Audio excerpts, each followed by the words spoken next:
रामेश्वर गटकळ यांच्या गटकळ करिअर अकादमीचे 916 विद्यार्थी सरकारी नोकरीत रुजू. स्पर्धा परीक्षा मार्गदर्शन केंद्र, मुलामुलीसाठी स्वतंत्र हॉस्टेलची सुविधा.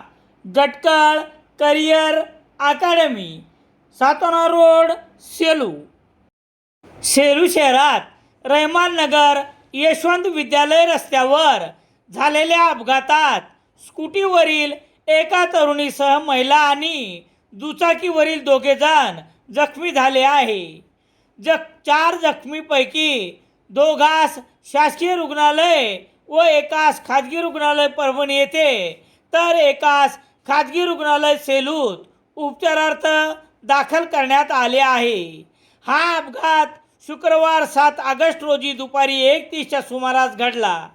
याबाबतची समजलेली माहिती याप्रमाणे: शहरातील शिवाजीनगरमधील वैष्णवी चंद्रकांत सासोडे वय 14 वर्ष आणि प्रियांका गंगाधर पांधडे वय 22 वर्ष या आपल्या स्कूटीवरून यशवंत विद्यालयात असलेल्या मुलांना आणण्यासाठी जात असताना रहमान नगर ते यशवंत विद्यालय रस्त्यावर भरधाव वेगात आलेल्या दुचाकीसोबत समोरासमोर धडक झाली.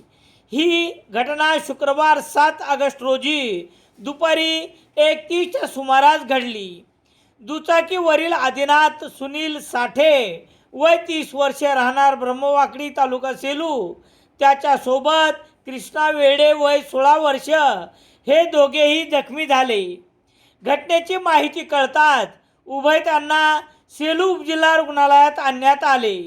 अपघातातील 4 पैकी 3 जखमींना परभणी येथे कोला येथील रुग्णालयाच्या 108 रुग्णवाहिकेतून चालक भानुदास बारहाते यांनी तर राहुल कांबळे, गणेश गात यांनी रुग्णवाहिकेतून दोघांना शासकीय तर 1 खाजगी रुग्णालयात उपचारार्थ दाखल करण्यात आले. उभयतांना रुग्णवाहिकेचे चालक माऊली आवटे यांनी सहकार्य केले. हा अपघात भरधाव वेगात असलेल्या वाहनामुळे झाला असून दुचाकीवर 3 जण असल्याचे साठे घटनास्थळी गंभीर जखमी आहे. सेलू पोलिसात तक्रारच नसल्याने वाहने अद्याप घटनास्थळीच पडून होती. सेलू शहरात सर्व प्रकारचे दैनिके घरपोच मिळण्यासाठी संपर्क Balaji newspaper agency, bus stand, Selu.